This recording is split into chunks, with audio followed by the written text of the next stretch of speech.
আচ্ছা, যদি আমি রাস্তাতে যাওয়ার সময় একটা বড় লোক বুইরা বেটারে অ্যাক্সিডেন্টের হাত থেকে বাঁচাই, তারপর আমি যদি ওনাকে জিজ্ঞেস করি যে আপনার বাসা কোথায়, আপনার ফ্যামিলিতে কে কে আছে, তারপর ওই বুইরা বেটা আমরা বলবো আমার ফ্যামিলিতে কেউ নাই, আমার ছেলেও নাই, আমার মেয়েও নাই, আমার স্ত্রীও নেই, আমি অনেক টাকার মালিক, তুমি আমার জীবন বাঁচিয়েছো বাবা, এখন তুমি আমার কাছ থেকে কী চাও বলো। তারপর আমি ওনার বলবো আপনি খুশি আমার যা দিবেন। তারপর উনি আমারে ওনার যত ধন সম্পত্তি আছে, টাকা পয়সা আছে, সব কিছু আমার নামে বইরা দিব। তারপর আমি অনেক বড় লোক হয়ে যাবো।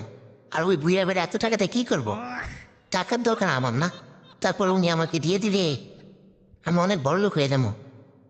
না, এখন এই রাস্তা দাঁড়িয়ে দাঁড়াইতেও কবি একটা কথা বলছিল, যেখানে দেখিবে ছাই উল্টাই দেখিবে তাই, পাইলেও পাই